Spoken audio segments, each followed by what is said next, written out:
Thanks for joining us. My name is Alyssa Picone, and I'm the Kids Director at United Church. We're in a series right now called Devil's Been Talkin', where we're focusing on hearing God's voice above all others. I hope you enjoyed today's message. Good morning, church. My name's Kenneth Wagner, and I'm the lead pastor here at United Church. And many of you guys may have already heard, but I wanted to share some news with you guys. This past week, my best friend Davey Blackburn's wife, Amanda, was murdered in a senseless act of violence in Indianapolis, Indiana. One of our core values at United Church is we're in this together, and we don't just talk about our core values, we live them out. And so since Tuesday, me and Sherry have been in Indianapolis, Indiana, just trying to be a brother to Davey, just trying to help him walk through this incredibly painful and traumatic experience. And so this morning, I would just ask that you guys would continue to pray for Davey, continue to pray for his 15-month-old son, Weston, and just the entire family as they journey through this long path of restoration and healing. And so this morning, I'm excited, though, that you guys are in capable hands. I've asked Pastor Mark Tenefoss, our executive pastor, to bring a message to you guys, and I'm excited to hear what God does through his message today. And so if this is your first time, we just want to say welcome, and we hope that you enjoy this morning's experience.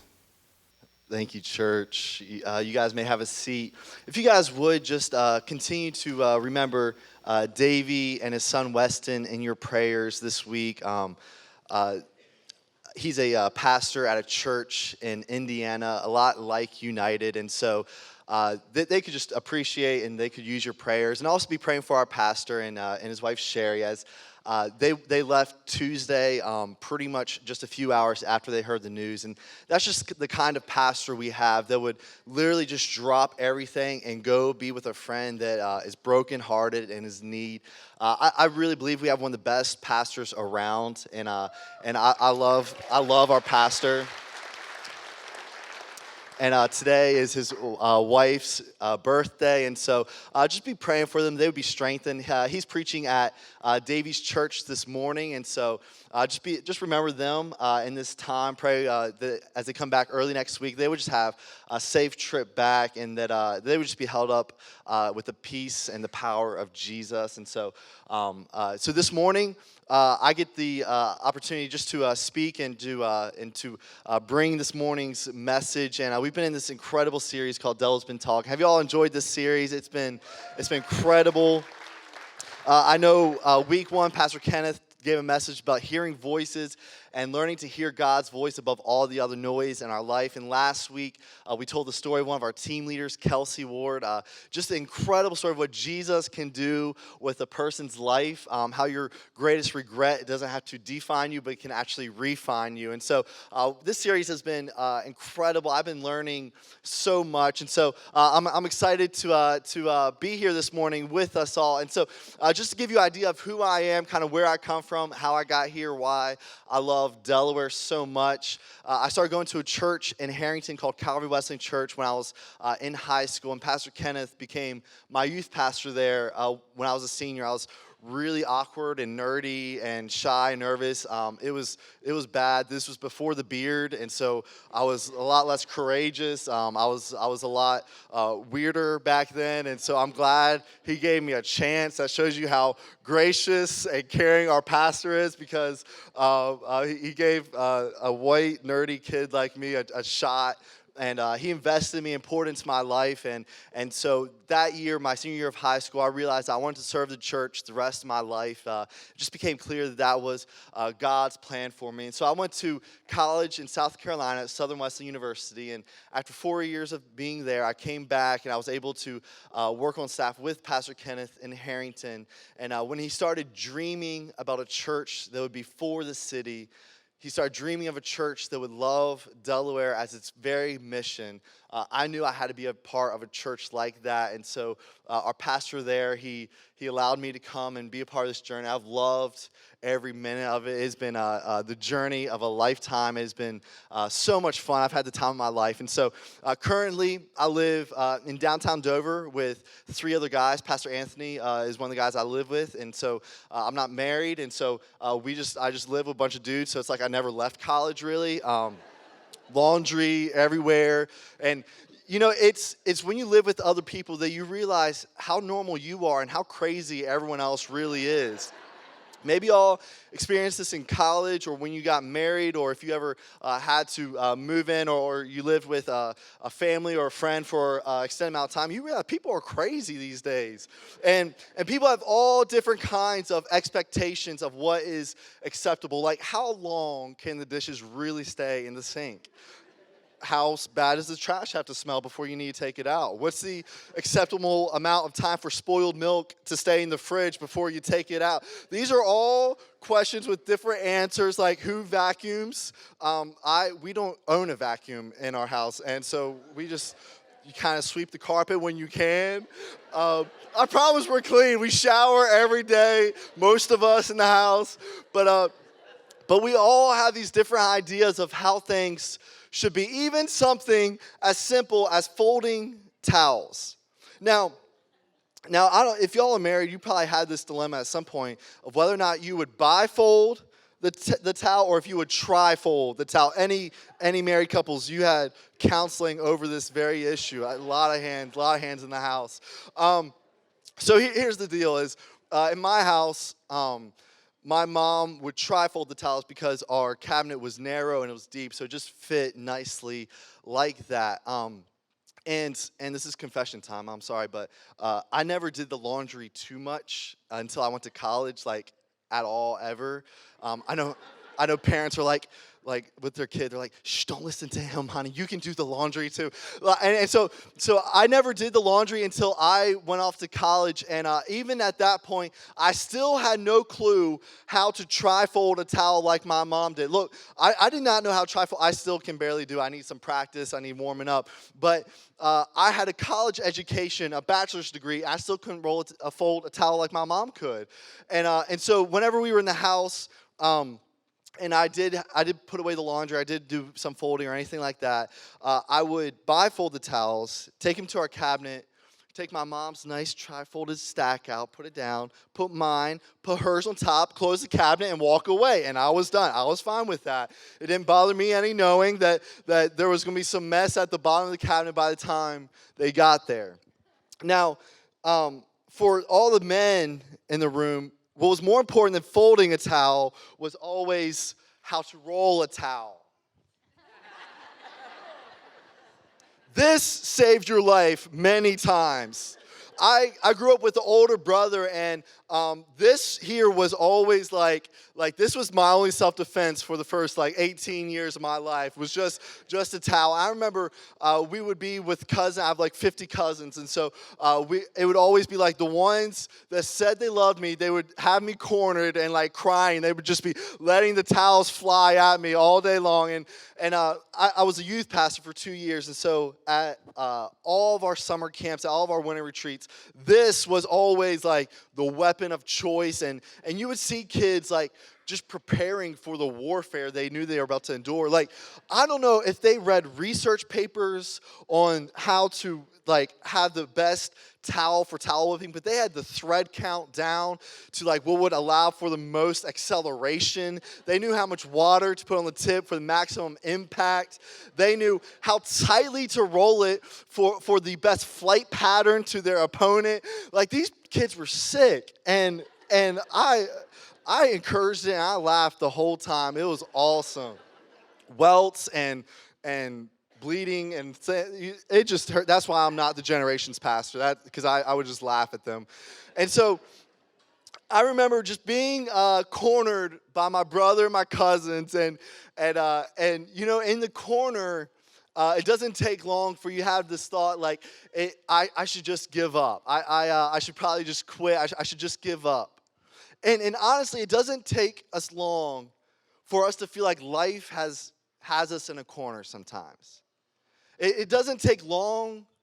It doesn't take many experiences in this life to just feel scared, to feel afraid, to feel like you're backed into a corner, and to feel like life is telling you to throw in the towel. Life is saying to forget about the promises of God, to forget about those dreams you had, where life is telling you that you should just give up on ever becoming what you thought you would be. Life has this way of backing us into a corner and convincing us that our only option is to throw in the towel. And how do you respond when life does that to you? How do you respond when you feel scared and cornered and life says it's time to forget those promises of God? And here's what I've been discovering in this series that we've been in, is that how you live life, how you respond to that moment, to that scary, cornered feeling moment, how you respond to that moment will all depend on the voice that you listen to. Here's what I truly believe. The voice we listen to will determine the life we live. The voice we listen to will determine the life we live, and it will determine how we respond to those moments when we get backed into a corner. What happens to us then at that moment? Last week, Pastor Kenneth introduced us to a guy named Paul.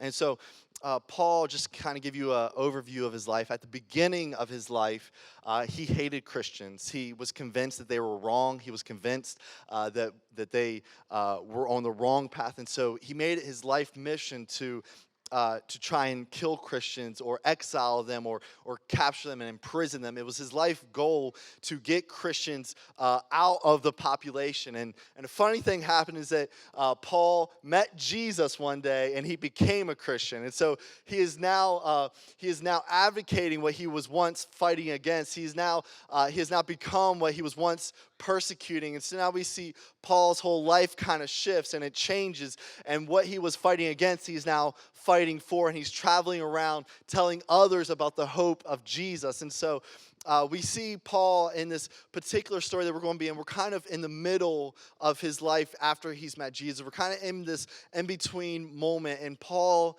is in trouble. He's been arrested, and he's about to be sent to Rome in order to be on trial because he is now preaching about Jesus, and people don't want to hear it. They want to imprison him. They want to put him away. They want to make sure that he can't talk about Jesus. And so we find Paul in the middle of trouble.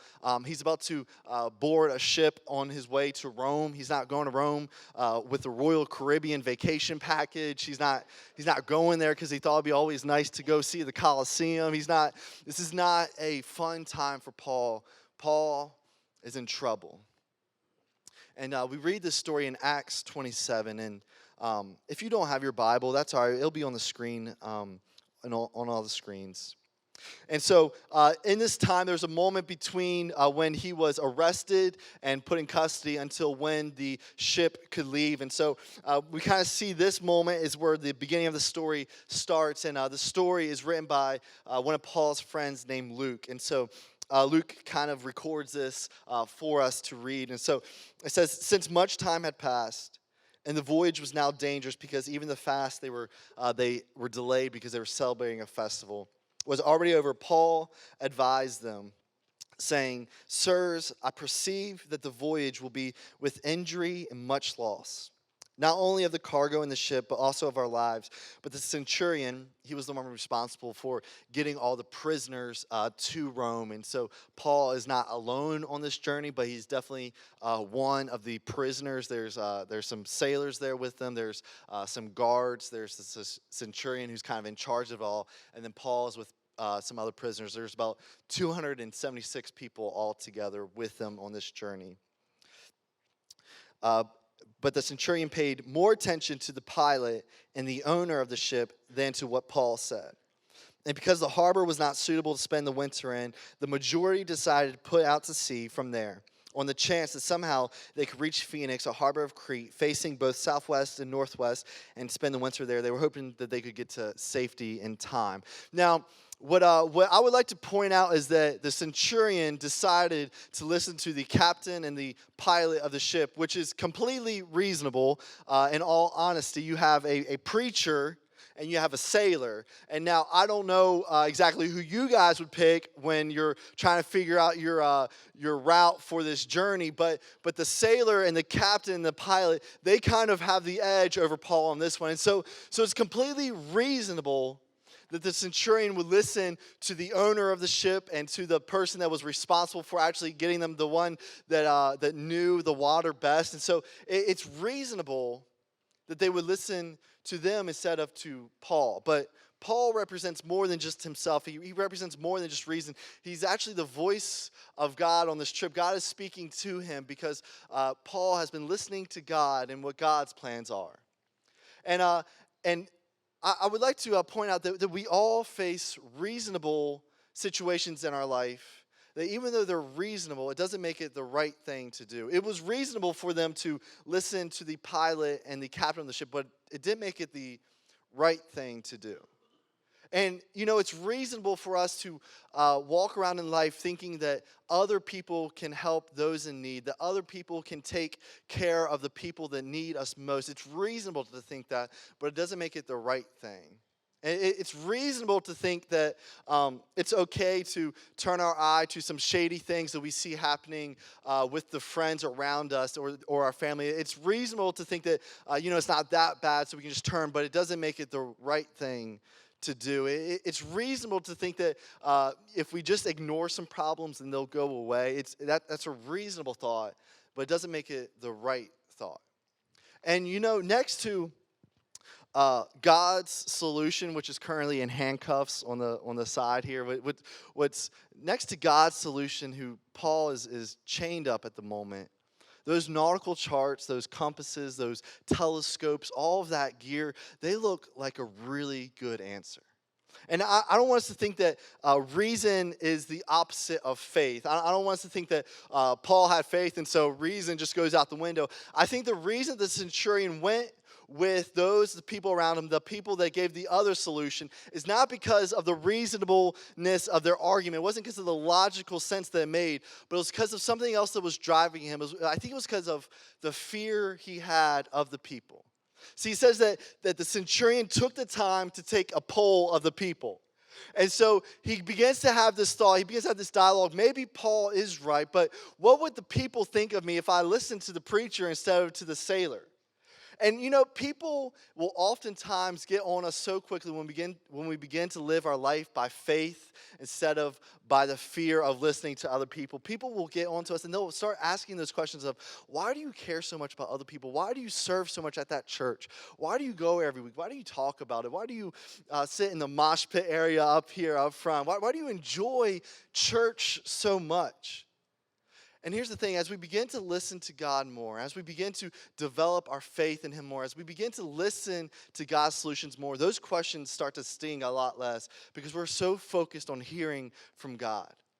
See, the voice we listen to determines the life we live, and it will determine whether or not we live our life in fear or whether or not we live our life in faith.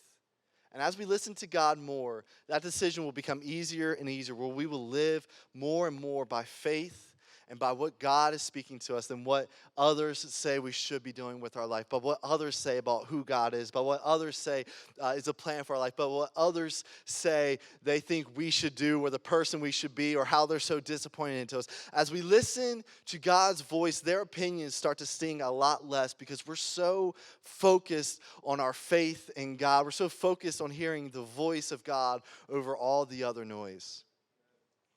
So, the centurion made his choice to listen to those around him, though, and so they set off on the journey, and they set off in fear, it seems.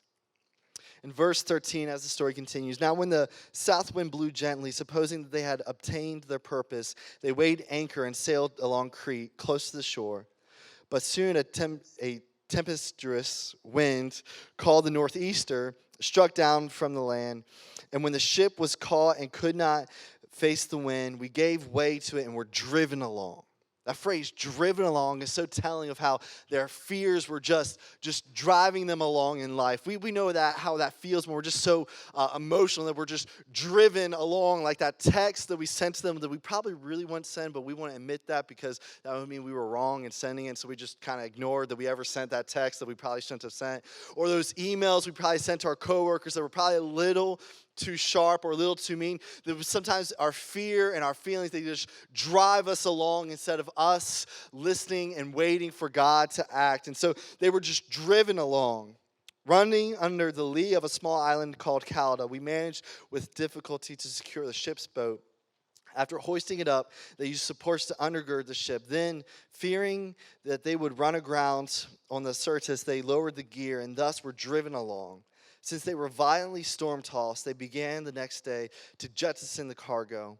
And on the third day, they threw the ship's tackle overboard with their own hands. It's becoming more and more clear just how much trouble they're in. It's becoming clear just how much they're struggling in the storm, just how long they've just been drenched from all the waves crashing over the side of the boat. They're getting tired. They're getting annoyed with each other. They're just tired of being on that stupid ship for so long.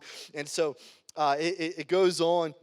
And we get this picture of the outcome and the goal of fear in our life. Since they had been without food, when neither sun nor stars appeared for many days, and no small tempest lay on us, all hope of our being saved was at last abandoned. All hope lost. They find themselves just having no clue where they're even at anymore.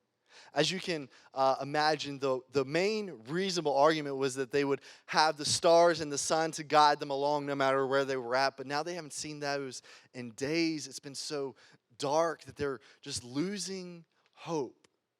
Have you been there in your life where the one thing you thought you could depend on, the one thing you thought would be there for you is vanishes, just disappears? That's where they find themselves at this point in the journey. They thought that they had all these things they could depend on. They had their charts laid out. They had their compasses. They knew they had the captain's logs from all the previous journey. They had it all laid out. And the one thing they could depend on, the stars and the sun, they haven't seen in days. And everything that they feel is that hope is lost. Have you been there at a point in your life where it just vanishes? That's how much trouble they find themselves in. And we see that Paul, for some reason, has a different approach to all this. Everyone else is feeling cornered. Everyone else is feeling backed against the wall, up against the ropes. Everyone else is feeling like hope is lost. But Paul is a little different. Verse 21, since they had been without food for a long time, Paul stood up among them. It seems like they're all sitting down in the cabin as they're just being hurled around, as they're just being tossed by the sea. They're just trying to be dry for a moment. They're trying to get everything together, figure out what they're going to do, figure out how much food they have left. They're just trying to find some answers in their life. They're scared and they're up against the wall. It says Paul stood up among them, and he has these handcuffs on him, and so I'm sure he's even having trouble standing up. But it says while everyone was sitting and sulking, Paul stood up among them and said, "Men, you should have listened to me."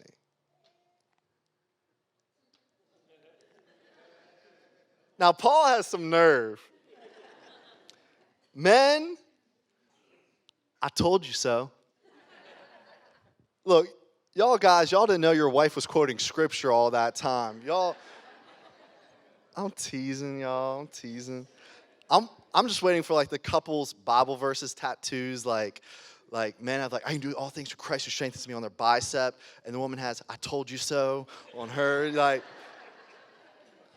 I'm just waiting for the day. Men, I told you so. You should have listened to me and not have set sail from Crete and incurred this injury and loss. He says, this wouldn't have happened if you would have listened to God's voice. If you wouldn't have been so afraid of those people, if you wouldn't have been afraid of making that decision, this wouldn't have happened. But yet now, I urge you to take heart, for there will be no loss of life among you, but only of the ship. There's some good news. Y'all are going to be okay. There's some bad news. The ship's going down. But how does Paul feel like this? Everyone else is feeling cornered. Everyone else is feeling backed against the wall. Everyone else is feeling sick and tired of this stupid trip that they're on that they shouldn't have been on. And Paul just told them that they should have listened to him. How is Paul feeling courageous when everyone else is feeling cornered? And here's what we see over and over again. The voice we listen to will determine the life we live, and it will determine whether or not we're feeling cornered or we're feeling courageous. See, Paul explains himself in the next sentence. For this very night there stood before me an angel of the God whom I belong and whom I worship. And he said, do not be afraid.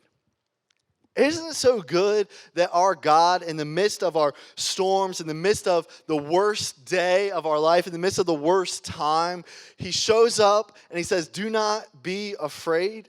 Isn't that just telling you how good our God really is? He shows up and he says, do not be afraid. And you know what? Paul was listening to him. Paul came out feeling courageous when everyone else was feeling cornered because of the voice he was listening to. He said, no. God spoke to me last night and I was listening. While y'all have been listening to each other murmur and being sick and tired, you all have been listening to your own voice. I've been too busy listening to the voice of God. He says, look. I don't have to wait for the storm to end in order for me to feel courageous. I don't have to wait for the skies to come out for me to feel like I have direction in my life. God spoke to me last night and he said he has a plan for me. God came to me last night and I was listening to him. I was ready to hear from God. Paul said, I don't have to wait for the circumstances to change in order for me to feel courageous. You don't have to wait for the storm you're in, for the circumstances you have, for the moment you're going through. You don't have to wait for that to end in order for you to feel courageous. You just got to figure out who you're going to listen to. You just got to figure out if you're going to listen and tune into the voice of God who says he has a plan for this. In the midst of tragedy, do not be afraid. And it gets better. He says, do not be afraid, Paul. You must stand before Caesar. And behold, God has granted you all those who sail with you. So take heart, be courageous, be of good spirit. Take heart, man, for I have faith in God that will be exactly as I have been told. I have faith in God that what he's been saying is true. The circumstances, they don't have to define how we feel right now. The voice you listen to will determine the life you live, and it will determine whether or not you feel scared, you feel cornered, or whether or not you feel courageous, ready for a fight. Whether or not you're going to come out like Paul, who says, man, take heart, don't be afraid. I told you so, but don't be afraid. We're going to get out of this just fine. And so he rallies everyone together, and they're like, okay, we can do this. We got this. We can keep going.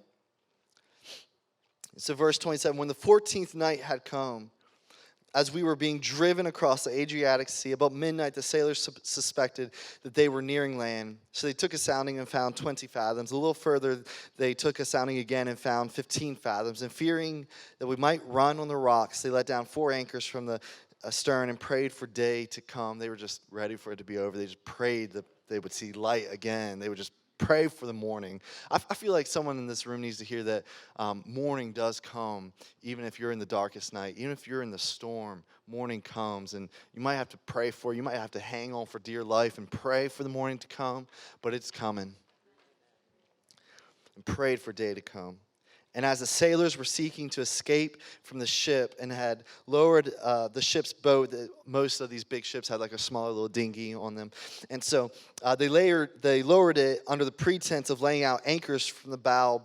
Paul said to the centurion and the soldiers, unless these men stay in the ship, you cannot be saved. Then the soldiers cut away the ropes of the ship's boat and let it go. We see in this moment that there are some of the sailors want to go and get to land safely, but God's promise is that all of them would go and get safely. You know, the voice you listen to will determine the life you live, and it will determine whether or not you are trying to escape your problems or whether you stay and fight your problems. I wish we had all day just to talk about how the devil's most afraid of us when we stay and fight against him, because he knows we're going to win, because Jesus has already won for us and we already have the victory in Jesus. And so when we fight, the devil is scared because he knows he's going to lose. And so here's what happens though. I wish we had all day for this, but we don't. Is that the devil will always whisper in our ear that we should run and hide from our problems because he knows that's the only way he can beat us. That's the only way he knows how to get us to not be a conqueror, not be victorious over our problems if we run. And so he always whispers in our ear, just run from your problems. Don't deal with them, because he knows if we stay and fight, we will come out victorious. We will come out safely, because God promised. Some of the sailors tried to escape, but they said, no, all. That's the promise of God, is all, not some, but all would come out safe. And so they cut the ropes, and now when it was day, and what a good day that would have been to see the sun rise. Now when it was day, they did not recognize the land, but they noticed a bay with a beach on it, and they planned, if possible, to run the ship ashore. So they cast off the anchors and left them in the sea, and at the same time loosening the ropes that tied the rudders. Then hoisting the foresail to the wind, they made for the beach. But striking a reef, they ran the vessel aground.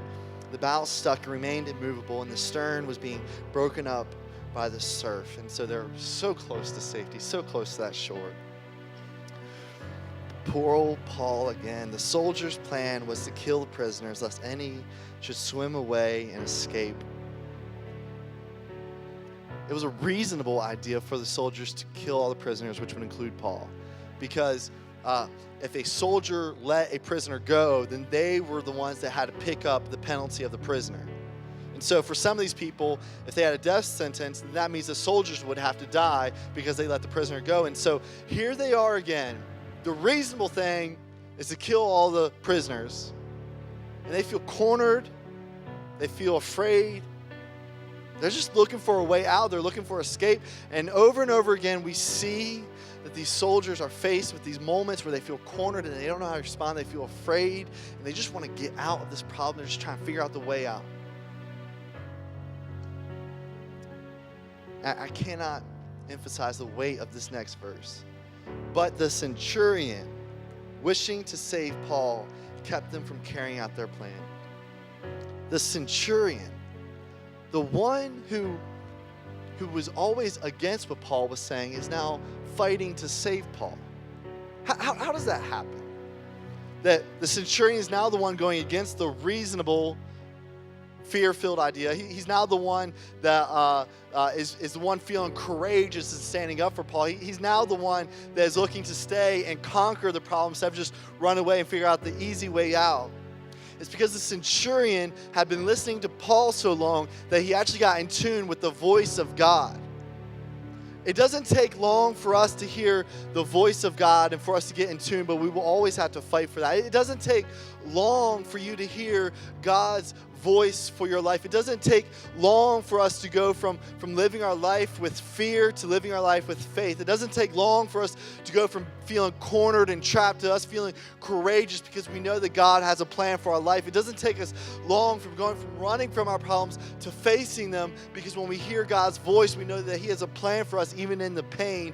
And so it doesn't take long, and the centurion had finally gotten in tune with the voice of God in his life. The centurion finally could hear God. And if the voice we listen to determines the life we live, the centurion knew that he wanted to live life faithful. He wanted to live life courageous. He wanted to live life as a conqueror. And he wanted to live life as one who was listening to God. And the story ends this way. He ordered those who could swim to jump overboard first and make for the land, and the rest on planks or on pieces of the ship. And so it was that all were brought safely to land. So it was. In that way, they were brought to safety. Not the way they imagined, not the way that they thought, not the way they planned, not the way that the nautical charts and compasses and captain's logs said they would or indicated they would. But they got there. They got there listening to the voice of God at every step of the way. Every time Paul would speak up, God was taking them to shore safely. And what I know is that the voice we listen to will determine the life we live, and it will make the decisions for us. And when we listen to the voice of God, we will make it to shore safely. and God will keep us there. This morning, the voice you listen to will determine one last thing for your life, whether or not you will sink or swim, whether or not you're going to go down with the ship or whether or not you're going to swim to shore safely. Now, you might have to do some swimming, but you won't do any sinking. You might have to swim there, but you won't sink. This morning you might find yourself in a moment where you just feel cornered, or you feel afraid, or you feel like you've just always been trying to run away from your problems. This morning the voice of God can fix that in your life. This morning, listen to His voice, and you won't do any sinking. And you'll be able to swim to shore safely. Even in the deepest trouble, in the deepest storm, in the darkest times, God's voice prevails in our life. This morning, let's pray. And let's focus on listening to God's voice for our life. Jesus, we believe this, that the voice we listen to determines the life we live, and so we are determined to listen to your voice. God, in a moment where we have the option to sink or swim, we know that your voice will lead us to shore safely. We know it's your voice that will fill us with faith. It's your voice that will make us courageous. It's your voice that will make us conquerors, and it's your voice that will get us there safely. Jesus, I pray this morning that we would listen to your voice and we would hear you above all others. In Jesus' name, amen. This morning, let's stand as we just sing this praise to God.